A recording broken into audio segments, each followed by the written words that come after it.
ایک وقت آتا ہے کہ نہ کوئی اچھا لگتا ہے، نہ برا، نہ صحیح نہ غلط، کیونکہ وہ دل سے اتر چکا ہوتا ہے۔ تو پھر اس سے نہ ہی نفرت ہوتی ہے نہ ہی محبت رہتی ہے، دل خالی ہو جاتا ہے ہر جذبات۔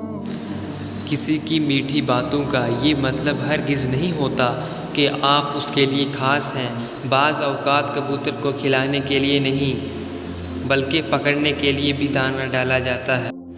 لوگ یہ نہیں جانتے کہ قیامت والے دن ان کے ساتھ کیا ہوگا، لیکن یہ ضرور جانتے ہیں کہ دوسروں کے ساتھ کیا ہوگا۔ لوگ عجیب ہوتے ہیں، غلط ثابت ہونے پر معافی نہیں مانگتے، رابطے توڑ لیتے ہیں۔ دنیا میں سب سے مشکل وقت جب آپ کے اپنے ماں باپ کو تکلیف میں دیکھتے ہیں اور آپ کے پاس ان کی تکلیف دور کرنے کے لیے دعا کے سوا اور کوئی حل نہیں ہوتا۔ عورت ایسی پتھر ہے جسے کبھی نفرت توڑ ہی نہیں سکتی، اسے جب بھی توڑا محبت نے توڑا۔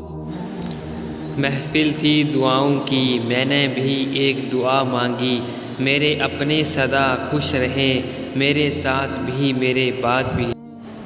اے خدا کوئی ایسا معجزہ کر دے، خود کو میرا مجھے بس اپنا کر دے، گمراہ نہ ہو جاؤں دنیا کے شور میں، اپنی خاموشیوں میں مجھ کو مبتلا کر دے۔ کتنے تعجب کی بات ہے جب کہیں وفاداری کا ذکر ہوتا ہے تو ہم انسان کتوں کی مثال دیتے ہیں۔ چھوڑنے والے ہمیشہ بہانے کی تلاش میں رہتے ہیں، انہیں جانے دیں، یقین کیجیے جو آپ سے مخلص ہوں گے وہ 10 جوتے کھا کے بھی آپ کا ساتھ نہیں چھوڑیں گے۔ کبھی بھی کامیابی کو دماغ میں اور ناکامی کو دل میں جگہ نہ دینا، کیونکہ کامیابی دماغ میں تکبر اور ناکامی دل میں مایوسی پیدا کر دیتی ہے۔ اخلاق وہ چیز ہے جس کی قیمت کچھ نہیں دینی پڑتی، ہاں مگر اس سے ہر انسان خریدا جا سکتا۔ میں جنت کے شوق میں عبادت نہیں کرتا، یہ تجارت ہے، اور نہ ہی جہنم کے خوف سے کرتا ہوں کہ یہ غلامی ہے۔ میں صرف اور صرف اس لیے عبادت کرتا ہوں کہ میرا رب عبادت کے لائق ہے۔